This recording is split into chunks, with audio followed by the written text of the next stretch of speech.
Nous avons voulu cette semaine donner la parole à une minorité agréable et intéressante, les poulpistes.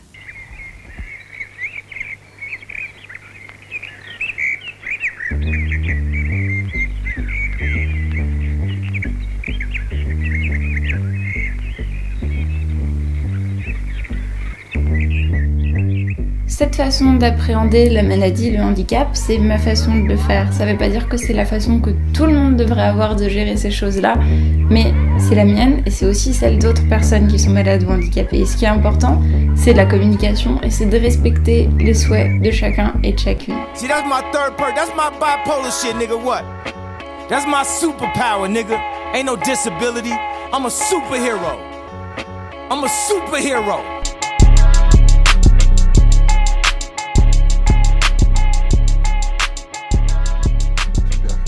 Super, ça m'amène parfaitement vers ce deuxième thème qui est vraiment qu'est-ce que c'est qu'en fait ce savoir expérientiel, c'est quoi ce savoir en fait du bien-être si particulier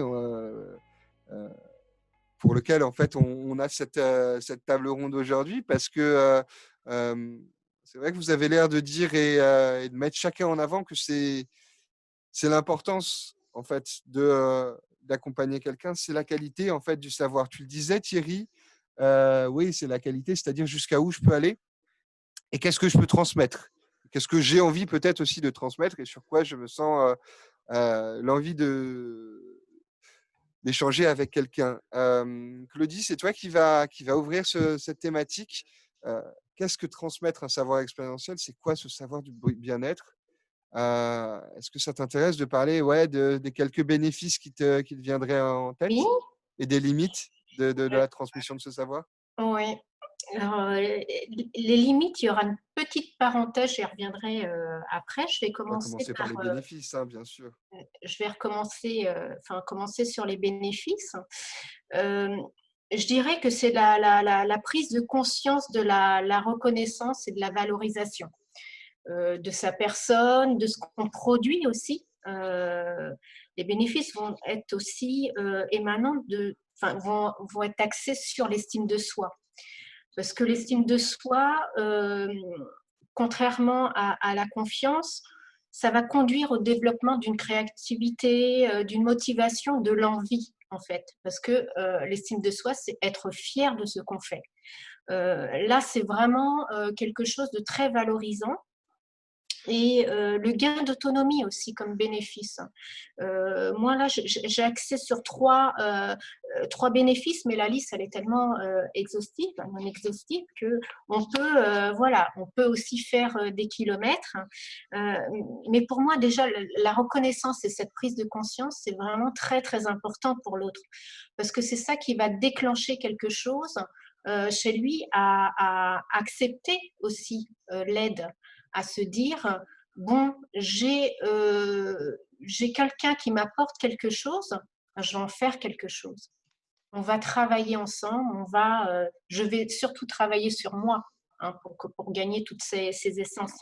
Ça, c'est super intéressant parce que ça a l'air d'être en fait le premier gain lorsque en fait on se découvre avec un père et un autre père. C'est la Vraiment en fait première étape. la reconnaissance de la prise de conscience, de la possibilité de travailler en tant que père et d'apprendre sur soi-même et du coup sur cette estime de soi et ce gain d'autonomie. C'est les deux grandes, deux grandes thématiques. Est-ce que vous en voyez d'autres? Est-ce que tu en vois une autre, toi, une troisième peut-être, Claudie? J'avais noté plein de choses en fait. Je suis le film.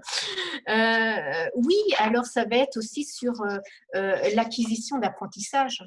C'est ça qui va aussi faire ses propres expériences et pouvoir aussi donner de ses expériences à quelqu'un.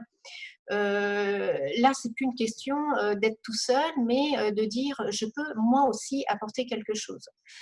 Donc là, par ces expériences-là, on va gagner de la confiance en soi. Parce que la confiance en soi, c'est par le biais d'expérience. Parce qu'on aura connu ce cheminement qu'on aura moins d'appréhension à aller vers l'autre. Ça peut être aussi sur le gain de parole. Ça se fait comment cette prise de conscience? Est-ce que quelqu'un a une idée? On dirait une espèce je sais pas, de sort magique. Là, tout d'un coup, on prend conscience en fait que Ça met du temps. comment ça arrive? Quelqu'un a un début de réponse sur ça? Ben, je pense que c'est assez. Parce que quand on vit avec une situation de handicap, on a l'habitude de demander de l'aide. On est habitué à ça. Moi, je prends souvent l'exemple de l'école où on est comme en milieu ordinaire. Et ben, tous les élèves sont un peu briefés sur il faut m'aider, il faut me passer ses cours, il faut va falloir faire attention, machin. Et donc, ça nous installe dans quelque chose d'un peu passif, d'un peu confortable aussi. Parce qu'on se dit, oh, mais c'est chouette, les gens nous rendent service, alors qu'on n'a rien demandé, c'est parfait. Et puis, mais du coup, au niveau de l'estime de soi et dans la construction identitaire, il y a quelque chose qui se construit en nous de les autres m'aident, mais moi, on me demande jamais rien. Du coup, c'est que ce que je vis doit pas être suffisamment intéressant pour que ça puisse aider quelqu'un.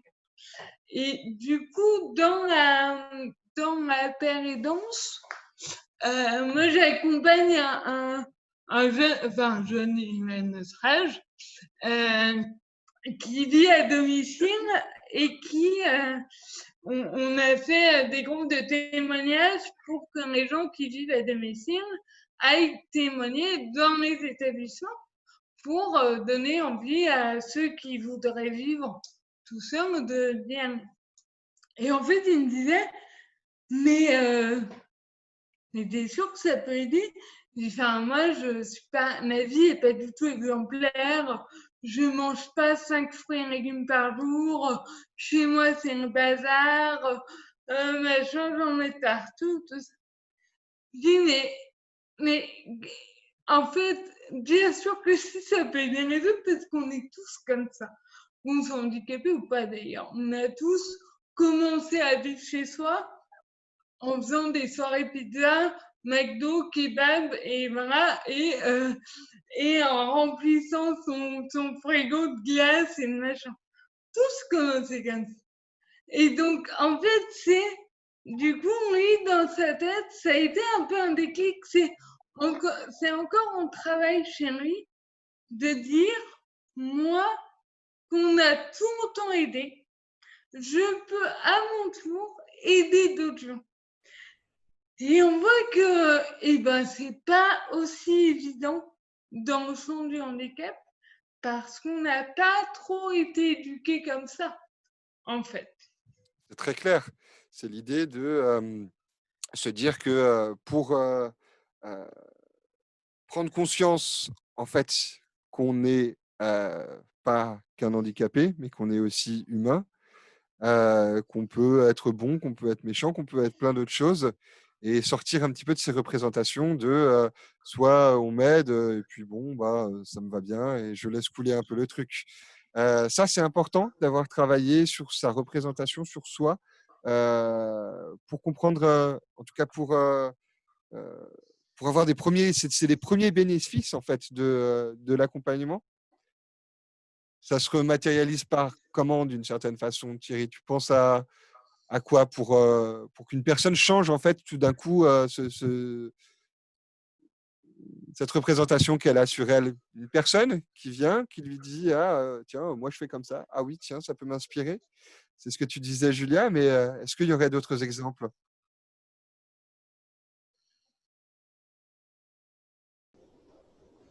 Alors, j'ai l'impression qu'on est dans une posture assez intellectuelle sur la notion de le bénéfice de l'aide, comme si c'était quelque chose d'absolu qu'il faille définir dans son entièreté. Et je crois que la définition ce qu'il faut aller chercher, c'est le handicap, c'est quel qu'il soit, c'est des limites de fonctionnalité des uns et des autres. Elles sont ce qu'elles sont, elles évoluent, elles sont pas toujours stabilisé. Voilà, chaque période de la vie peut comporter son lot d'écueils. Et la notion d'aide, c'est, de mon point de vue, du coup, la présence au coup par coup qui permet de surpasser, enfin de dépasser, pas surpasser, mais de dépasser ensemble les limites qu'impose le handicap, donc avec ses spécificités à chaque fois. Du coup, il y a, bah, on va dire, sur le plan intellectuel et global, il y a le bénéfice qu'on pourrait essayer d'amener à une personne qu'on souhaite aider, c'est de lui inculquer l'idée que l'aide est possible, elle est nécessaire parfois pour survivre.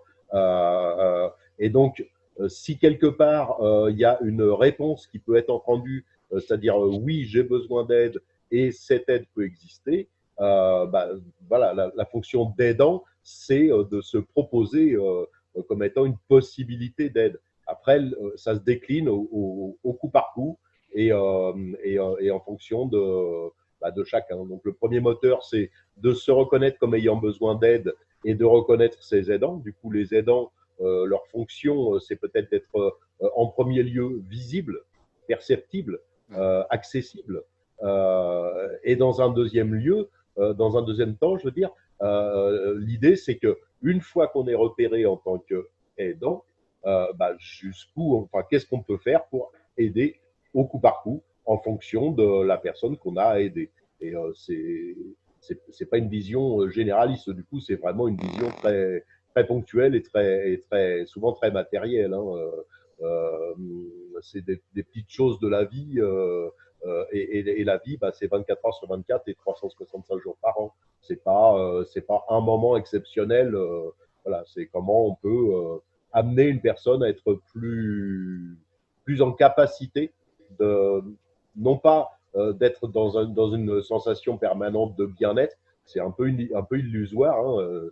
C'est ton point de vue, Virgile. Hein, tout à l'heure, tu disais ouais, l'aide en tant que bien-être. Moi, je dirais que l'idée, pour moi, c'est plutôt le mieux-être que le bien-être. Voilà. Bien-être, si affinité, mais mieux-être au moins. Voilà. Ouais, j'aime bien parce qu'en plus, tu parles de ça en disant que le mieux-être, ça passe par la présence, par la visibilité. Est-ce que du coup, derrière, l'idée, c'est que par cette présence et par cette recherche du mieux-être,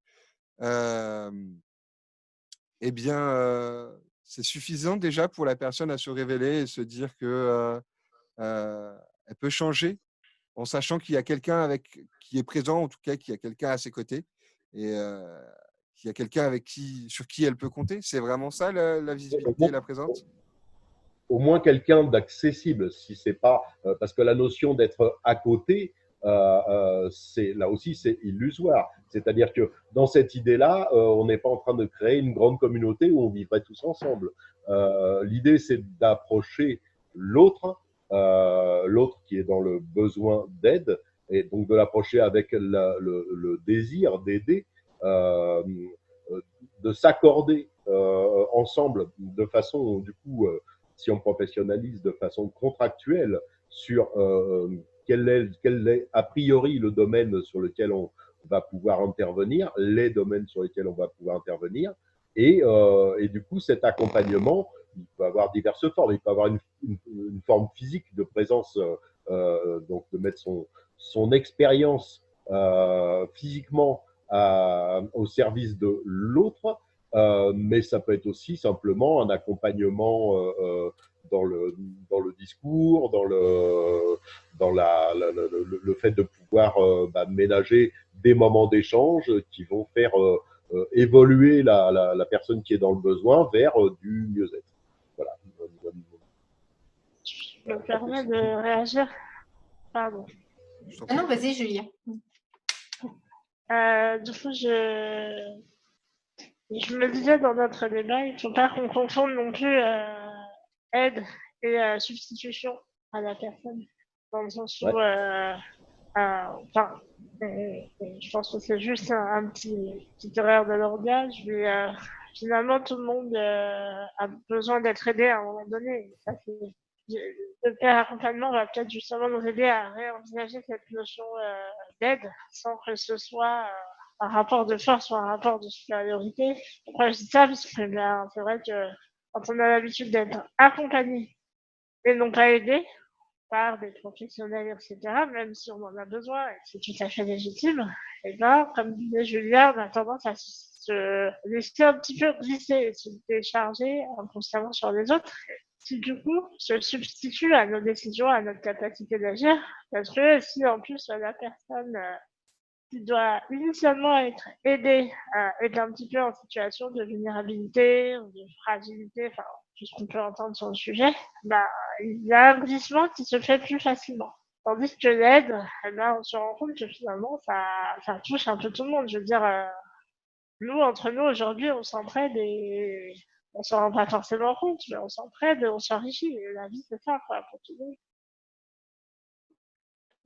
On peut, pardon, on peut aussi, par l'observation, moi, c'est ce que j'ai remarqué en centre-ville, en se regardant les uns les autres, je parle là de personnes porteuses de handicap, ben, on peut, par l'observation, avoir ses propres outils. Je me souviens de deux personnes qui rentraient dans le tram et l'une appuyait en fait à proximité de la porte, il y avait un bouton qui déclenchait l'ouverture des rampes, mais c'est aussi la temporisation des portes aussi qui était comment dire, mise en jeu. Et je voyais ces deux personnes s'observer et j'ai dit, bon, bah, je vais pas intervenir, je vais regarder. Ben, quand l'autre personne, en fait, a vu qu'elle faisait ce geste-là, elle a été directement vers elle. Ils ont été discutés, quoi, 5 minutes, je les ai observés pendant 5 minutes. Le lien se crée. Il y a aussi ça, ce côté où on observe aussi, on s'observe du comment on est dans l'environnement. Ça peut faciliter aussi la parole parce que bah, c'est compliqué pour certaines personnes d'aller demander aussi de l'aide à des valides. Se dire, mais comment je vais être perçue, comment il va me regarder. Enfin, c'est toujours ce regard-là aussi. Et c'est toujours aussi peut-être cette confiance qu'on n'a pas assez en soi à demander de l'aide aux autres. Et par cette pas complicité, mais cette action qu'on a enclenchée par cette observation, qui va déclencher voilà, une discussion, même de 5 minutes, et ça va créer des l'échange. Ça va créer aussi de l'expérience, parce que l'autre, il saura qu'il y a ce bouton. Donc, il ne se prendra plus la porte dans les fauteuils, dans les roues de fauteuil.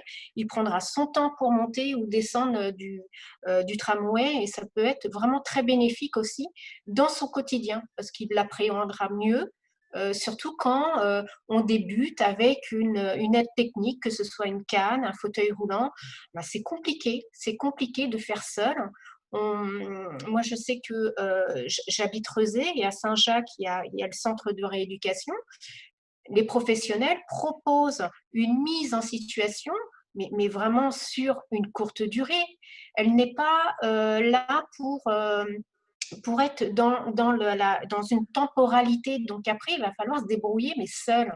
Et pour des gens qui se retrouvent comme ça du jour au lendemain en fauteuil roulant, c'est compliqué. Ça peut être vraiment aussi un frein. Ça veut dire que je ne me sens pas capable d'aller du tout dans cet environnement. Ben, vaut mieux que je reste chez moi. Donc c'est en voyant, en observant un petit peu son environnement et comment font aussi les autres, ben, on donne sans le vouloir des petites astuces à l'autre. C'est ça qui est intéressant, c'est ce que j'ai observé. Hein. Et c'est pour ça que on parle beaucoup de référence parce qu'il y a une commande politique derrière. Hein, il ne faut pas. Tout l'engouement de la référence est né de ce dispositif réponse accompagnée pour tous en 2018 où d'un coup, quand même, les gens se sont dit, tiens, mais en fait, ils ont des trucs à raconter, ces gens-là. Et si on disait que c'est important? Donc, il y a quand même une commande politique derrière. Et du coup, tout le monde s'y est mis. Sauf qu'à mon avis, ce qui est important aussi dans la paire et danse, c'est une relation, on l'a dit, c'est des savoirs, c'est une relation d'aide. Mais il faut, à mon avis, commencer, et c'est un peu ma marotte, mais il faut commencer par ce que moi j'appelle l'autodétermination, de pouvoir soi-même se connaître, pouvoir dire pour soi ses besoins, pouvoir porter ses projets, savoir stratégiquement à qui demander de l'aide, pouvoir se sentir légitime dans ses choix, pour ensuite aller aider les autres. Parce que on voit bien, moi j'en vois au Dinéo, c'est tout dans la question de mais qu'est-ce que je peux apporter? Qu'est-ce que je vais leur dire moi aux autres gens? Je ne sais pas ce que j'ai à apporter, je sais pas comment aider les autres parce que moi-même j'ai laissé les autres faire à ma place et du coup je sais pas trop comment je peux les aider.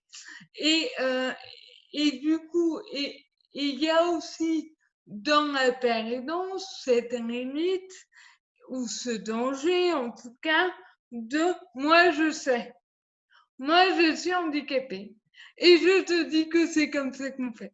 Donc, et c'est bienveillant et bien sûr, mais parce qu'on a été accompagné sans arrêt de professionnels qui nous ont dit comment faire, que inconsciemment, on a peut-être envie de jouer les professionnels aussi, et de renverser un truc en disant « Ah, c'est moi qui ai le pouvoir, c'est moi qui vais te dire ce qui est bon ou pas », c'est du coup la question de, à mon avis, tout le monde ne peut pas être père aidant, vraiment. Il y a des gens qui c'est un truc de relation, c'est relationnel, donc ben là, il y a des caractères qui s'accordent ou pas, mais il y a vraiment cette question de, et qu'on oublie trop souvent à mon avis, de laisser le choix, de dire je suis ton père aidant si tu veux.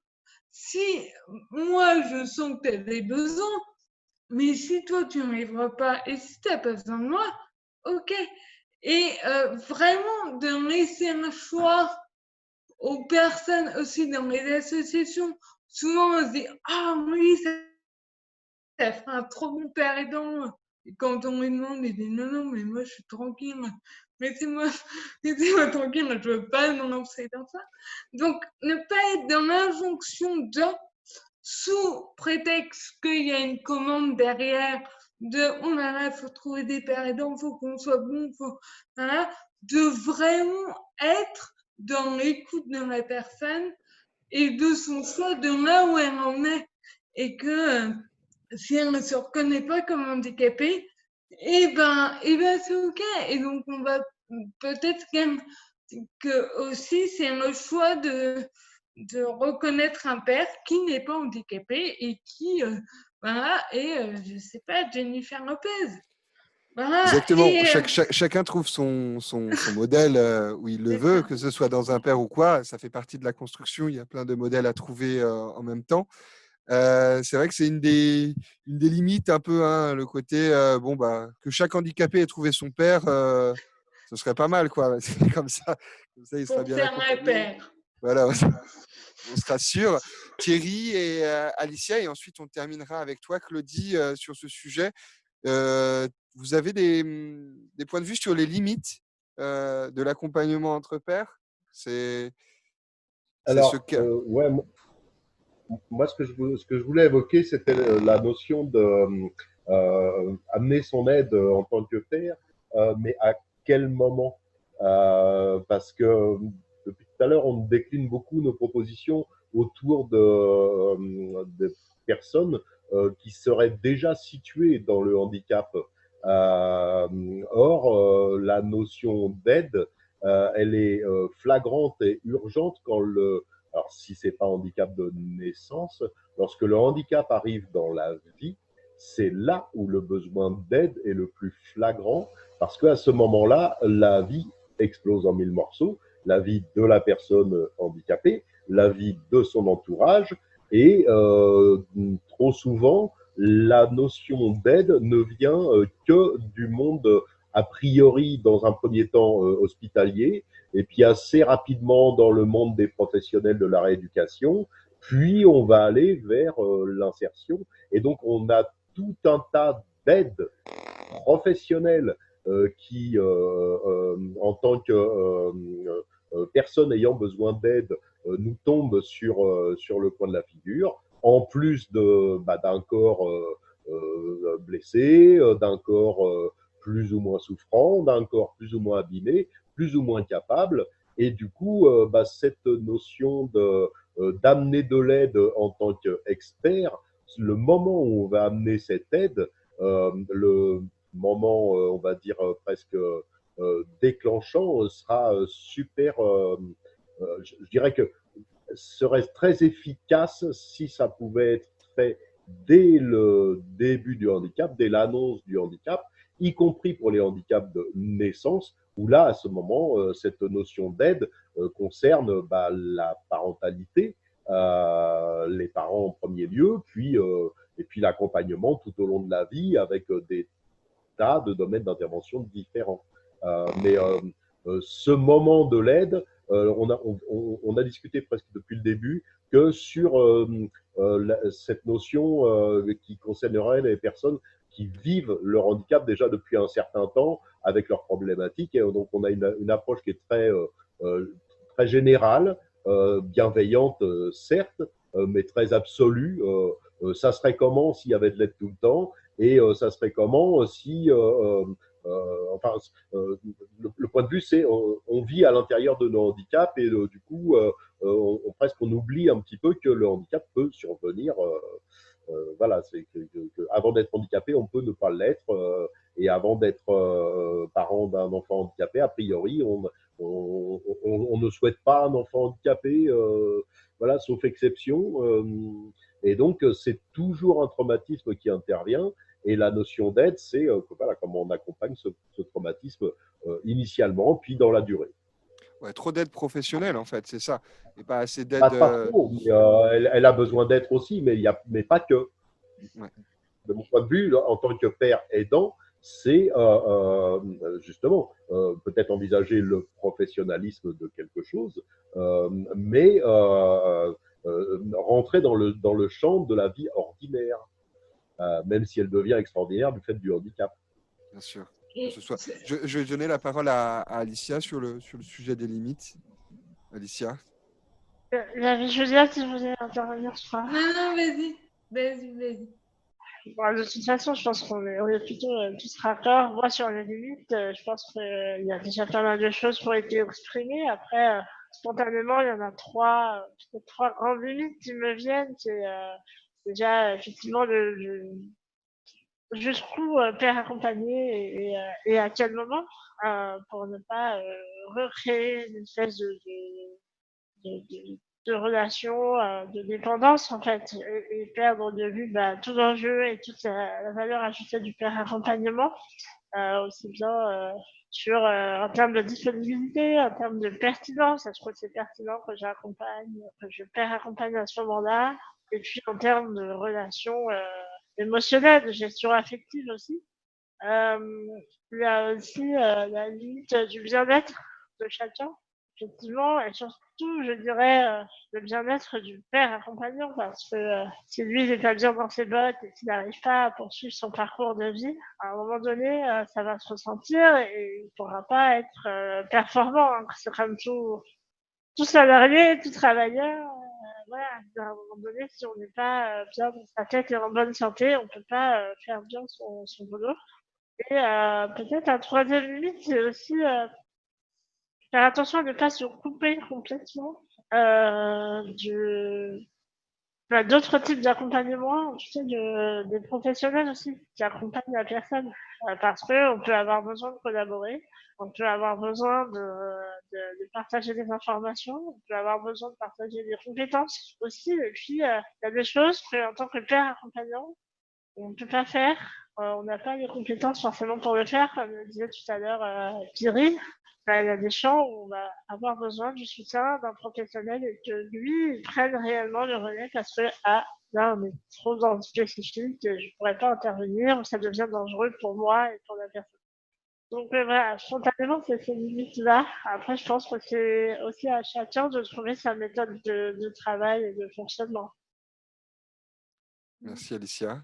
Claudie, tu veux conclure sur Oui. cette seconde partie? Il y a aussi les limites. Je dirais, il faut faire attention au rythme aussi des personnes parce que c'est important. On peut avoir une situation d'un père qui est dynamique, qui est motivé, qui donne l'envie, mais l'autre, la personne qui est en demande d'autonomie va être aussi dans ses propres difficultés environnementales, sociales, relationnelles. Donc ça prend du temps aussi. C'est pas que il n'en a pas envie ou il n'est pas motivé de le faire, mais je trouve aussi que c'est important et d'avoir un père trop dynamique par rapport à une personne qui l'est un petit peu moins, peut freiner aussi un parcours d'accompagnement, tout simplement. Il y a aussi, j'ai observé les limites des barrières culturelles, les barrières de la langue. Ça existe aussi. Et quand on n'arrive pas à se faire comprendre non plus, parce que l'autre, ben, il parle une langue étrangère ou il a du mal aussi à parler français, tout simplement. Moi, ça m'est arrivé au centre-ville aussi, où quelqu'un me demandait de l'aide et je ne savais pas comment, même en parlant anglais, voilà, quand on ne parle pas une langue maghrébine ou autre, on est aussi, voilà, on a ses limites, on aimerait aider l'autre, mais voilà, il y a cette barrière-là qui peut exister. Donc, mais en parlant, pour finir avec les professionnels, euh, pourquoi on rompt le lien aussi, c'est parce que ben, le lien de confiance, il a été rompu tout simplement parce qu'on a forcé peut-être un petit peu trop la personne à avoir dans ce regain d'autonomie, mais il faut tout simplement être à l'écoute. Il y a des personnes qui sont très bien comme elles sont. Elles n'ont pas, c'est pas qu'elles n'ont pas envie d'évoluer, mais elles évoluent tellement à leur rythme qu'il faut aussi, voilà, préserver ça, parce que le lien entre la personne qui est accompagnée dans une structure médico-sociale ou autre et le professionnel, eh ben, c'est très, très important parce que bon, pour être tranquille, eh ben, on laisse le professionnel faire au final. On se dit, bon, bah, il va arrêter de me dire ceci, cela, et puis ce sera plus ses propres initiatives, il y aura plus cet élan. Il y aura quelque chose qui va être subi, quelque chose où bah, on va parler à la place d'eux aussi. Mais tout ça, c'est pour être tranquille, c'est pour… Pour ne pas suivre le rythme, du coup. L'idée Voilà, de voilà. ce Il peut y rythme, avoir aussi pas chercher à le ses suivre, quoi. dangers, voilà, ses limites aussi ben, pour un père ou dans le parcours d'accompagnement en médico-social notamment. Ouais, cette question d'écoute, elle est assez importante, je crois. Toi aussi, t'en parlais bien, Alicia. En tout cas, merci pour ce débat sur cette seconde partie. Je pense qu'il y a vraiment deux sujets assez importants. C'est ouais, cette prise de conscience, ou en tout cas cette reconnaissance de devenir père, cette idée de présence et de visibilité du père en question, c'est-à-dire qu'on n'est plus seul, ou en tout cas on n'est pas tout seul, ou on a d'autres façons de voir. Et derrière, tout ce qui tourne autour du bien-être ou mieux-être, que ce soit l'estime de soi, le gain d'autonomie, l'acquisition d'apprentissage. Et c'est des bénéfices qu'on arrive bien à identifier ensemble. Concernant les limites, c'est vrai qu'il ne faut pas remettre des situations de dépendance entre les personnes. Il faut être bien pour être un père, émotionnellement comme dans son quotidien. Il faut aussi avoir fait ce travail. Et et ne pas miser tous ses œufs dans le même panier et se dire bon, voilà, tout ce qui est accompagnement médical, médico-social, c'est bon quoi. J'ai juste besoin de mon père, un pote, et puis c'est parti. Et puis bien sûr, suivre le rythme de la personne, ne pas suivre le rythme, du coup, c'est ne pas l'écouter. Et je pense que dans une relation de père, ne pas être écouté, c'est vraiment le pire. Merci pour cette première partie.